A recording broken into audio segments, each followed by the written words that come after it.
people of the internet? My name's not Ted, but I will certainly talk. Actually, my name is McKenna. I'm going to take you through the fabulous history of animation. And if I actually had a budget, I'd actually have animation. But I'm going to be taking you animation's greatest hits and achievements. Now let's start with the basics. Humans were fascinating in making little pictures move. And there was actually animation before film. Now, in a lot of Leonardo da Vinci's works, they would have like small changes, which would imply movement. As you know from his more famous work, the Vitruvian Man, which looked a little something like this. I know, crudely drawn, but you know, budget and all. Or what about that scene in Tarzan with the weird projector? That was actually called a magic lantern with little pictures on a lens and a bright light source. And it was the earliest projector. And it had a movement. But the first standard picture film that includes animated sequences as we know it, where they just have a bunch of people locked in a room drawing each and every movement, would be The Humorous Phases of Funny Faces by J. Stewart Blankton, also known as the father of modern animation. It was simply just a stick figure drawing that moved, with some little live action sequence, which ushered us into the silent era, or the golden age, where most, if not all, popular cartoon icons as we know them today were made. Bugs Bunny, Mickey Mouse, Betty Boop. All of them by Disney, Warner, and MGM.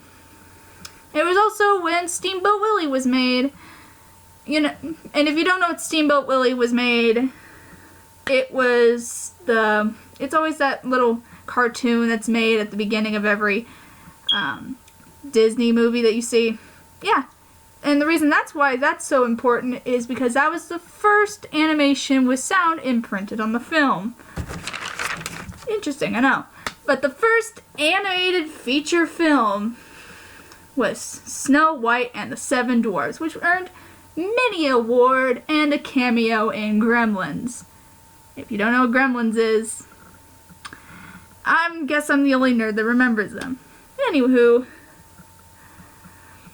now we find ourselves in the television era of the 1960s through 1980s.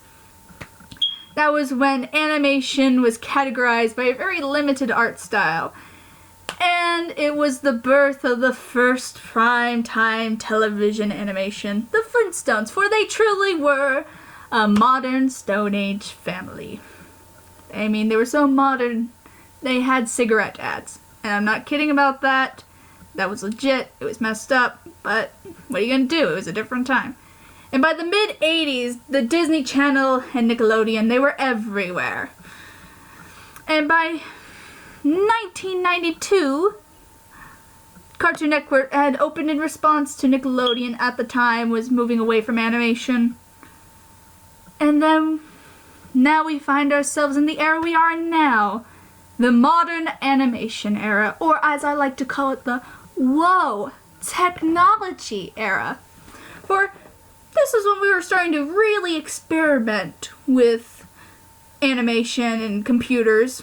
I mean, the first fully CG movie was Toy Story in 1995. And they were just, it blew their minds that a computer could do this. Now we're going to go on to where things get a little personal. I love animation. I've always loved it. I grew up in the 2000s era of cartoons and Cartoon Network with Teen Titans, Codename Kids Next Door, Ed and Eddie, Powerpuff Girls, Billy and Mandy, and Foster's Home for Imaginary Friends. I still love cartoons. I mean, I love Teenage Mutant Ninja Turtles. I love Steven Universe. I love Rick and Morty and Wander Over Yonder and Gravity Falls. I'm a nerd, I know.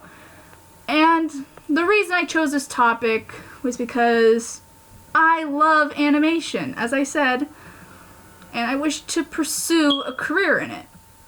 And I hope this was a little interesting thing for anyone else that wants to pursue that dream of moving pictures, you know?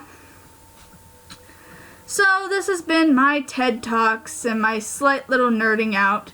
Thank you, and I hope you have a good night.